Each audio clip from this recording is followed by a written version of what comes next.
सभी भक्तजनों को पुराण पाथी कथाएं की तरफ से राधे राधे। आइए आज इंदिरा एकादशी के व्रत के महात्म्य के बारे में जानते हैं कि इसकी पूजा विधि क्या है, इसकी तिथि किस दिन है, शुभ मुहूर्त क्या है पूजा करने के लिए, व पारण का समय क्या है। इंदिरा एकादशी की कथा सुनने से मनुष्य सभी पापों से छूट जाते हैं और सब प्रकार के भोगों को भोग कर अंत में वैकुंठ धाम को प्राप्त होते हैं। चलिए इसको शुरू करते हैं। श्री गणेशाय नमः। जय श्री हरि। हिंदू धर्म में एकादशी व्रत का बहुत ही महत्वपूर्ण स्थान है। प्रत्येक माह में 2 एकादशी होती हैं, एक कृष्ण पक्ष की एकादशी और दूसरी शुक्ल पक्ष की एकादशी। इस तरह से एक साल में 24 एकादशियाँ होती हैं।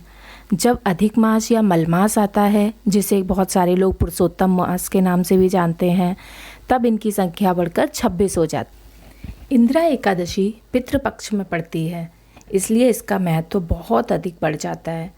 कहते हैं कि जो भी मनुष्य इंदिरा एकादशी का व्रत करते हैं वह भटकते हुए पितरों को मुक्ति दिलाते हैं और 7 पीढ़ियों तक के पितर उनके तर जाते हैं। इंदिरा एकादशी कथा के पढ़ने और सुनने से मनुष्य सभी पापों से छूट जाते हैं और सब प्रकार के भोगों को भोग कर अंत में वैकुंठ धाम को प्राप्त होते हैं। हिंदू पंचांग के अनुसार इंदिरा एकादशी की शुरुआत 9 अक्टूबर सोमवार को दोपहर 12:36 से होगी और इस तिथि का समापन 10 अक्टूबर मंगलवार को दोपहर 3:08 पर होगा। लेकिन उदया तिथि के कारण इंदिरा एकादशी व्रत का 10 अक्टूबर को ही रखा जाएगा। इंदिरा एकादशी का महत्व। धार्मिक मान्यता के अनुसार इंदिरा एकादशी का व्रत करने से जन्मांतर में किए गए पाप कट जाते हैं, साथ ही पितरों को मोक्ष की प्राप्ति होती है। इसके अलावा घर में सुख समृद्धि और खुशहाली आती है। शास्त्रों में उल्लेख है कि यदि कोई पूर्वज जाने अनजाने में हुए पाप कर्मों के कारण दंड भोग रहा होता है तो इस दिन विधि विधान से व्रत करके उनके नाम से दान दक्षिणा देने से पूर्वजों को मोक्ष मिल जाता है। पद्म पुराण में तो यह भी कहा गया है कि श्राद्ध पक्ष में आने वाली इस एकादशी का पुण्य अगर पितृगणों को मिल जाए तो नरक में गए पितृगण भी नरक से मुक्त होकर स्वर्ग चले जाते हैं। इस व्रत को करने से सभी जीवात्माओं को उनके सभी पापों से मुक्ति मिल जाती है।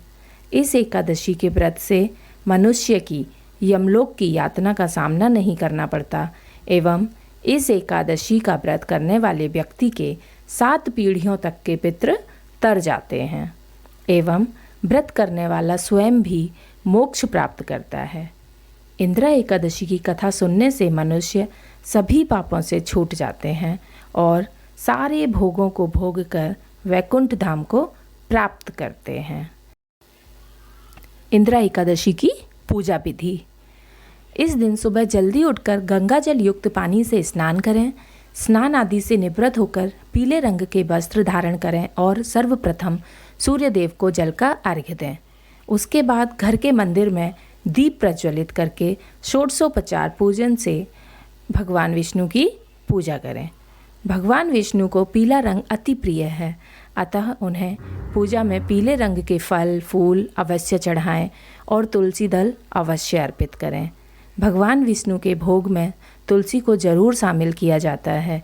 ऐसा माना जाता है कि बिना तुलसी के भगवान विष्णु भोग ग्रहण नहीं करते हैं। पूजा के समय विष्णु चालीसा का पाठ करें और ओम वासुदेवाय नमः मंत्र का जाप करें।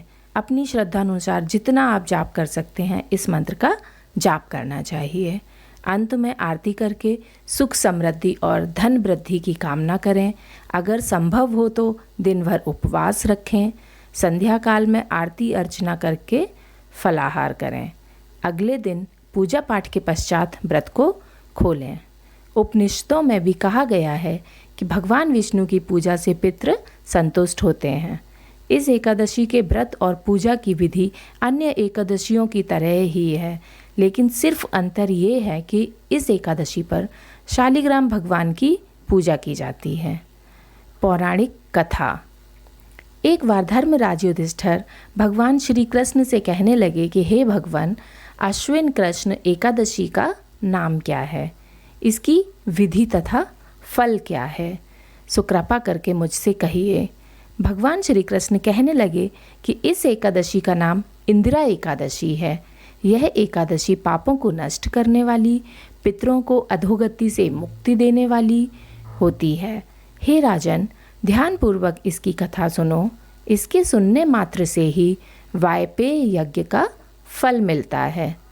प्राचीन काल में सतयुग के समय में माहिष्मती नाम की एक नगरी में इंद्रसेन नाम का एक प्रतापी राजा धर्मपूर्वक अपनी प्रजा का पालन करते हुए शासन करता था। वह राजा पुत्र पौत्र और धन आदि से संपन्न और विष्णु का परम भक्त था। एक दिन जब राजा सुखपूर्वक अपनी सभा में बैठा था तो आकाश मार्ग से महर्षि नारद उतरकर उसकी सभा में आए। राजा उन्हें देखते ही हाथ जोड़कर खड़ा हो गया और विधि पूर्वक आसन व अर्घ्य दिया। सुख से बैठकर मुनि ने राजा से पूछा कि हे राजन, आपके सातों अंग कुशल पूर्वक तो हैं? तुम्हारी बुद्धि धर्म में और तुम्हारा मन विष्णु भक्ति में तो रहता है। देवर्षि नारद की ऐसी बातें सुनकर राजा ने कहा, हे महर्षि, आपकी कृपा से मेरे राज्य में सब कुशल है तथा मेरे यहाँ यज्ञ कर्मादि सुकृत हो रहे हैं। आप कृपा करके अपने आगमन का कारण बताइए। तब ऋषि कहने लगे कि हे राजन, आप आश्चर्य देने वाले मेरे वचनों को सुनो। मैं एक समय ब्रह्मलोक से यमलोक को गया। वहाँ श्रद्धापूर्वक यमराज से पूजित होकर मैंने धर्मशील और सत्यवान धर्मराज की प्रशंसा की।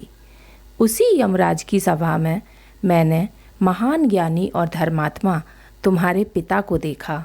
जब मैंने उन्हें यहाँ होने का कारण पूछा तो उन्होंने संदेशा दिया कि पूर्व जन्म में उनसे कोई विघ्न हो जाने के कारण एकादशी का व्रत भंग होने से वह यमराज के निकट रह रहे हैं।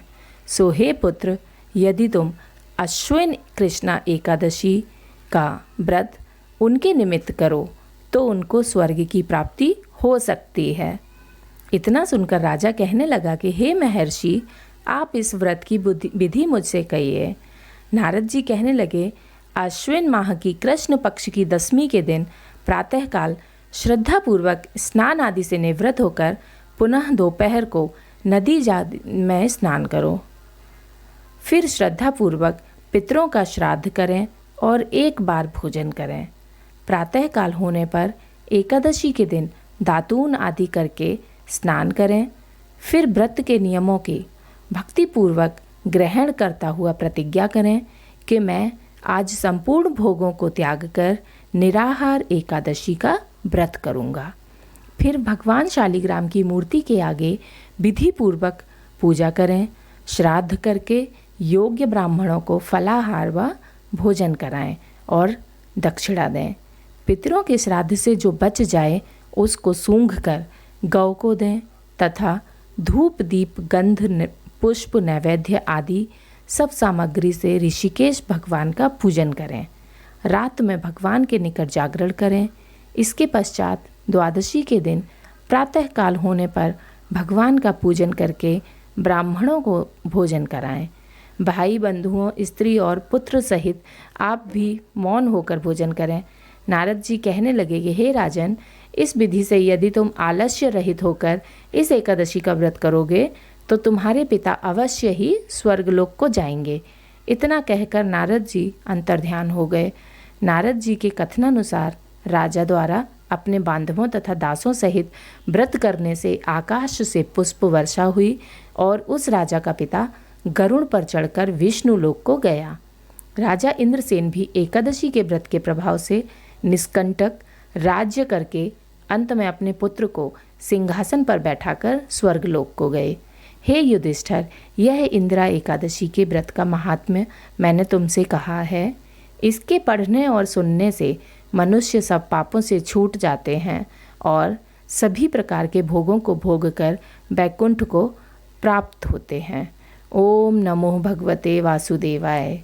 जय श्री हरि।